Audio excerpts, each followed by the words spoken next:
How to create an invitation flyer on Microsoft Word. Hello guys, in today's video I'm going to show you how to create an invitation flyer on Microsoft Word in less than 1 minute. Yes guys, less than 1 minute. So all what you have to do is go to Microsoft Word. This is the home page, as you can see.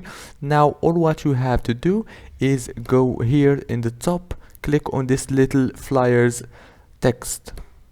Click on it and it will take you to this page. Here you will find thousands of templates, and go down and here is the first invitation, as you can see, and those are all invitation flyers.